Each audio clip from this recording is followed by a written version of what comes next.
नमस्कार दोस्तों, आपका एक बार फिर स्वागत है हमारे YouTube channel get CS coaching में। तो दोस्तों, आज हम लोग बात करने वाले हैं national bank for agriculture and rural development के तरफ से रिक्रूटमेंट निकल के आ रही है 2022 के लिए। आगे बढ़ने से पहले मैं आप लोगों को बता दूं, इसमें आप ऑल इंडिया अप्लाई कर सकते हो। साथ ही साथ इसमें फ्रेशर्स और फाइनल ईयर वाले स्टूडेंट्स भी एलिजिबल है। इतना ही नहीं, यहाँ पर आपकी फुल टाइम सरकारी नौकरी रहने वाली है। और मैं बता दूं कि इसमें आप BE BTech any branch apply कर सकते हो या फिर BE BTech in specialised branches भी एलिजिबल है। तो अगर आप एलिजिबल हो तो पूरा वीडियो देखना, चैनल पे नहीं हो तो चैनल को भी सब्सक्राइब करना। वीडियो पसंद आए तो वीडियो को भी लाइक करना और अपने दोस्तों के साथ भी शेयर करना, ठीक है। तो अब समय ना वेस्ट करते हुए नोटिफिकेशन पे आते हैं। तो इन्होंने जो रिक्रूटमेंट निकाला है वो assistant manager in grade A के पोस्ट के लिए निकाला है। और इस पोस्ट के लिए सिर्फ इंडियन सिटीजन ही अप्लाई कर सकते हैं, ठीक है। अब बात करूँ इसकी इंपॉर्टेंट डेट्स के बारे में, तो ये जो रिक्रूटमेंट है वो 18 जुलाई 2022 से चालू हो चुकी है, जो कि 7 अगस्त 2022 तक चलने वाली है, ठीक है।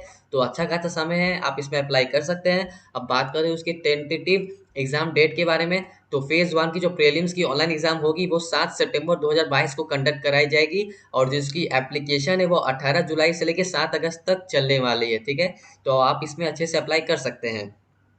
अब बात करूँ इसकी number of vacancies and category wise distribution की, तो इन्होंने इन्हीं ब्रांच आप अप्लाई कर सकते हैं इसमें। साथ ही साथ स्पेशलाइज ब्रांचेस वाले भी एलिजिबल है, तो आप यहाँ से देख सकते हो। जैसे कि जनरल के लिए इन्होंने 80 वैकेंसीज निकाली हुई है। और भी जैसे कि सिविल इंजीनियरिंग के लिए 3 वैकेंसीज इन्होंने निकाली हुई है, ठीक है। तो आप इसी तरह पोस्ट वाइज वैकेंसीज देख सकते हो दोस्तों, ठीक है।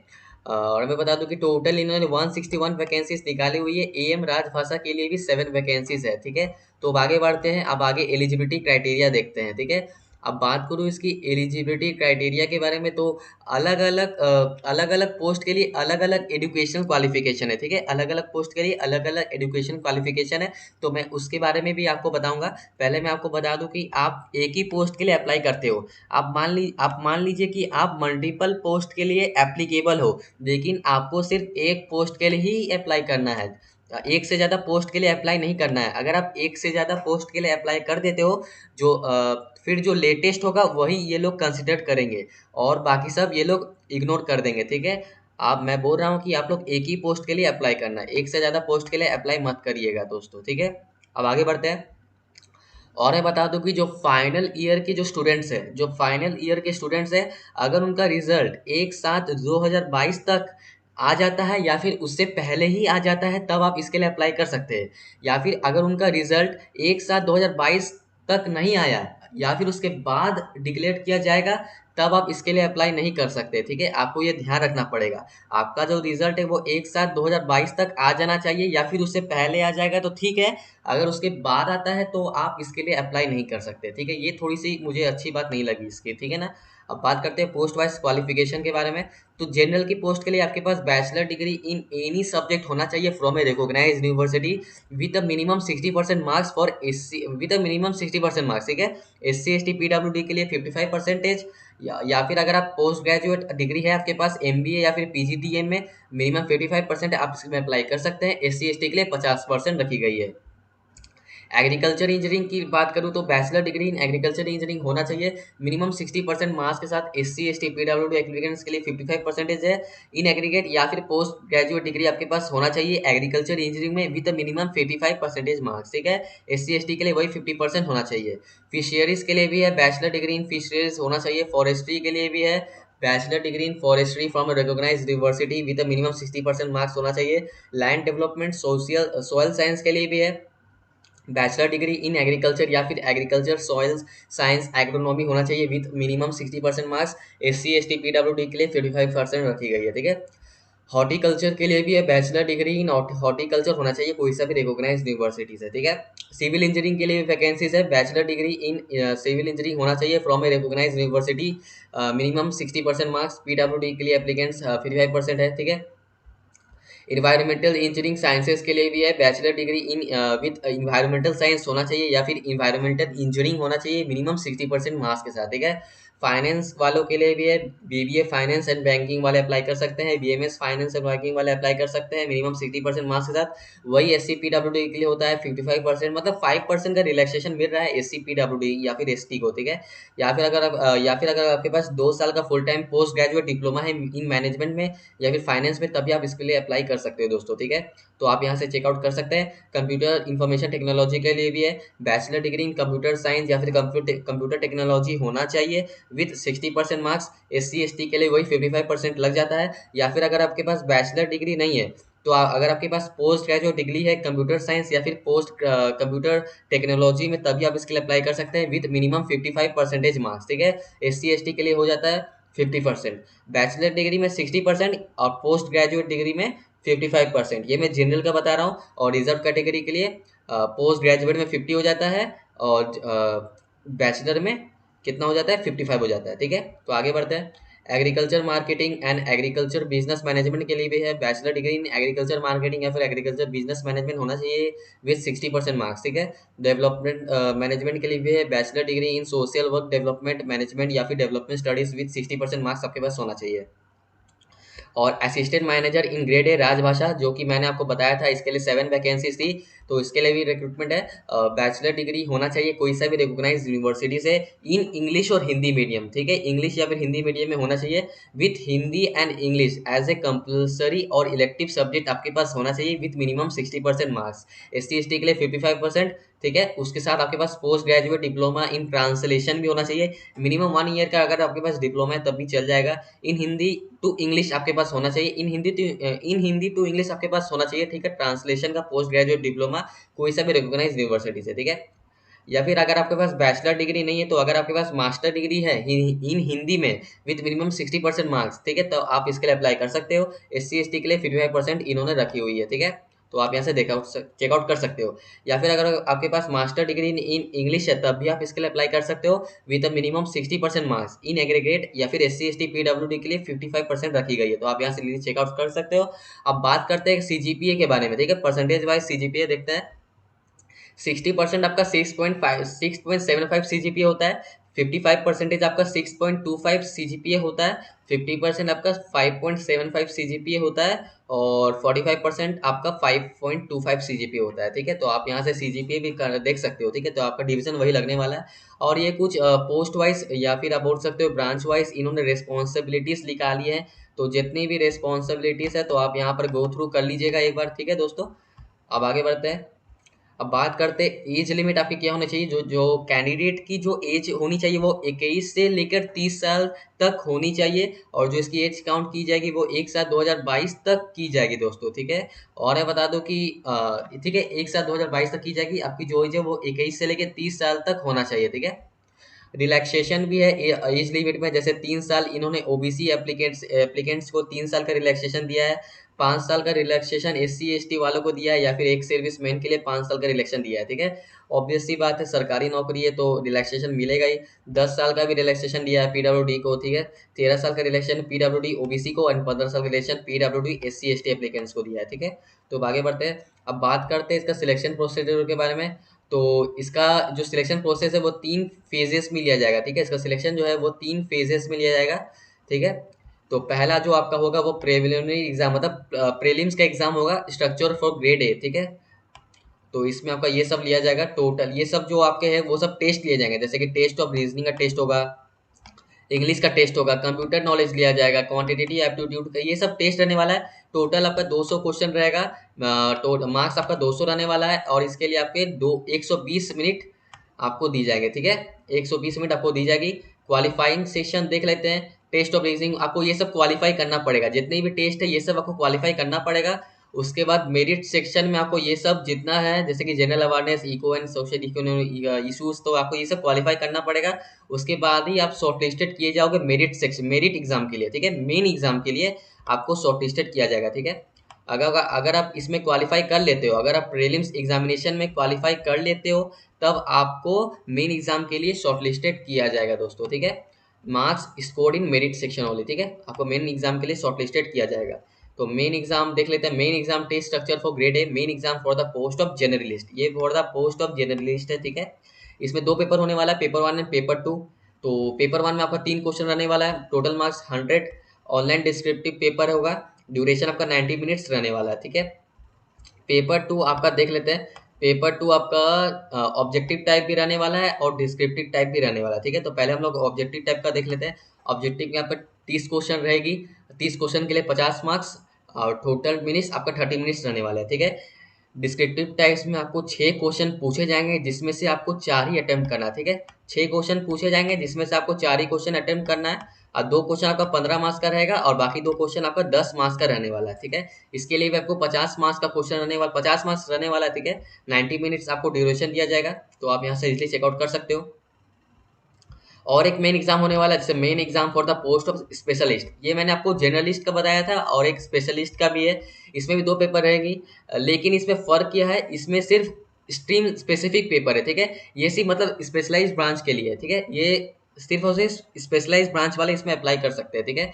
ये ऑल ओवर था, तो इसमें सिर्फ स्पेशलाइज्ड ब्रांच वाले अप्लाई कर सकते हैं दोस्तों, ठीक है। पेपर वन में आपका ऑनलाइन डिस्क्रिप्टिव होगा, इसमें भी 3 क्वेश्चन पूछे जाएंगे, 100 मार्क्स 90 मिनट्स, ठीक है। पेपर टू आपका stream specific paper specialised branch के लिए है, इसमें भी 2 होंगे, ऑब्जेक्टिव और डिस्क्रिप्टिव टाइप। 30 क्वेश्चन इसमें ही पूछे जाएंगे, 50 मार्क्स और 30 मिनट आपकी रहेगी। और डिस्क्रिप्टिव टाइप की मैं बात करूँ तो 6 क्वेश्चन आपको पूछे जाएंगे जिसमें से आपको 4 ही अटेम्प्ट करना है। 2 क्वेश्चन आपके 15 मार्क्स की होंगी और 2 क्वेश्चन आपकी 10 मार्क्स की होंगी दोस्तों, ठीक है। इसमें भी 50 मार्क्स का रहने वाला है टोटल मार्क्स और 90 मिनट्स आपका ड्यूरेशन रहने वाला है, ठीक है। तो आगे बढ़ते हैं। Main exam for the post of राजभाषा, ठीक है। मेन एग्जाम 3 मेन एग्जाम होने वाला है, जर्नलिस्ट, फिर आपका जर्नलिस्ट होगा, फिर आपका स्पेशलिस्ट होगा और उसके बाद राजभाषा होगा, ठीक है। अब आगे बढ़ते हैं। तो इसमें भी आपका पेपर वन, 2 पेपर होगा, paper one and paper two. इसमें भी वही स्पेसिफिक ब्रांच वाले अप्लाई कर सकते हैं। 2 पेपर होगा, पहला होगा जो ऑनलाइन डिस्क्रिप्टिव, फिर ऑब्जेक्टिव, फिर डिस्क्रिप्टिव टाइप, ठीक है। 3 क्वेश्चन पूछे जाएंगे, 100 मार्क्स 90 मिनट्स आपको दी जाएगी। ऑब्जेक्टिव में भी 30 क्वेश्चन 50 मार्क्स 30 मिनट, ठीक है।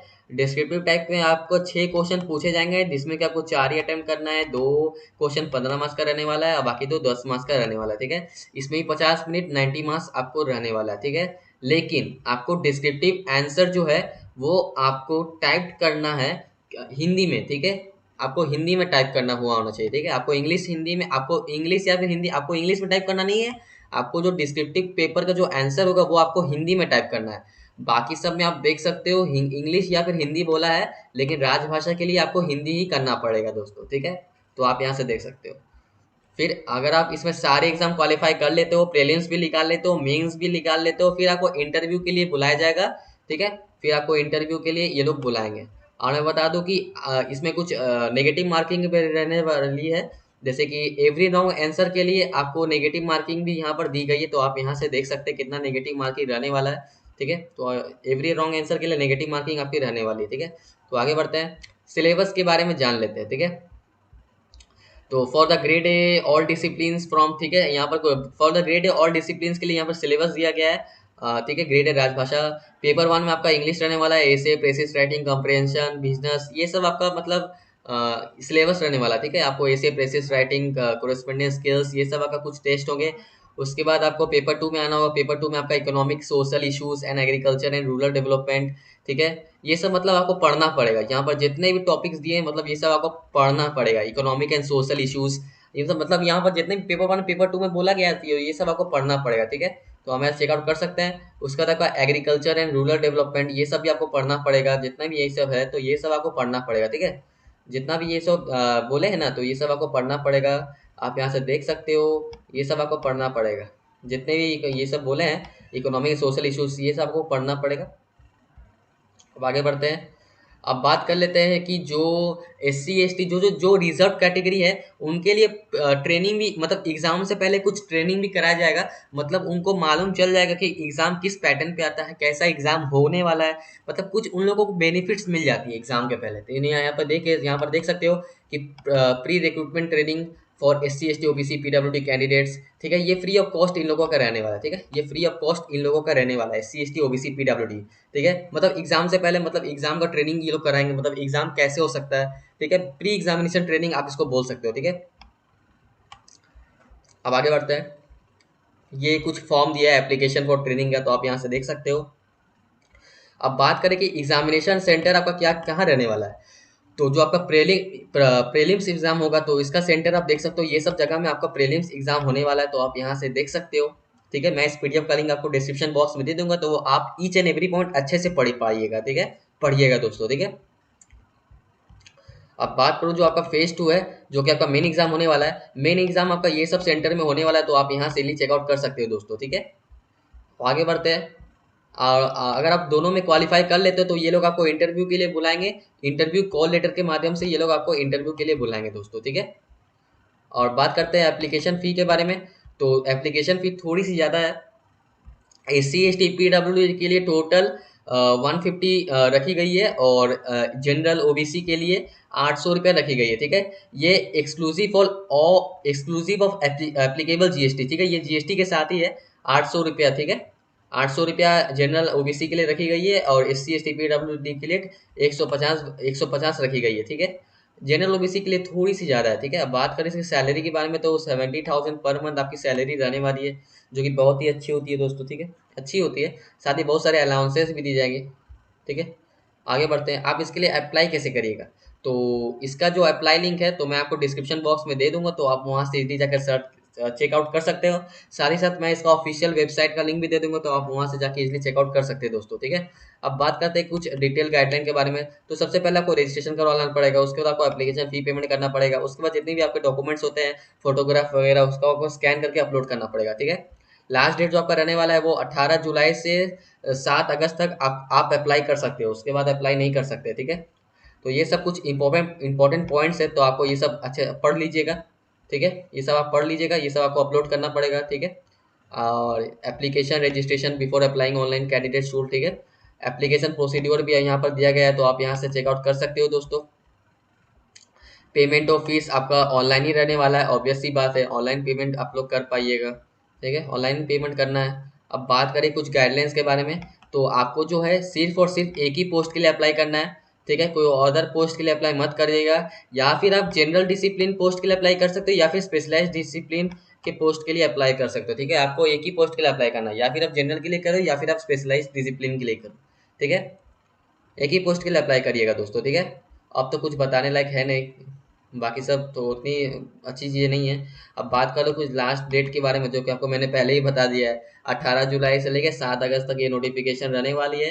तो जितना जल्दी हो सके आप इसके लिए अप्लाई कर दीजिए, बहुत ही अच्छी जॉब है दोस्तों, बहुत ही अच्छी जॉब है। ठीक है, स्पेशलाइज्ड और एनी ब्रांच, आप क्या चाहिए, एनी ब्रांच और स्पेशलाइज्ड ब्रांच वाले भी अप्लाई कर सकते हैं। ठीक है, कंप्यूटर साइंस, सिविल इंजीनियरिंग, सब वाले सब इसमें अप्लाई कर सकते हैं दोस्तों। ठीक है, तो मैं तो बोलूँगा आप इसमें अप्लाई करिए। Online application register and payment of online fees, तो आपके ये सब, ये मतलब इसी इतना ही दिन में आपका ये सब हो जाना चाहिए। ठीक है, registration, documents uploading, application form भरना, सब आपका इसी डेट में हो जाना चाहिए। ठीक है, तो आज हमारी वीडियो यहीं तक थी। अगर हमारा वीडियो आपको पसंद आया है तो वीडियो को लाइक करिएगा, चैनल पे नहीं हो तो चैनल को भी सब्सक्राइब करिएगा।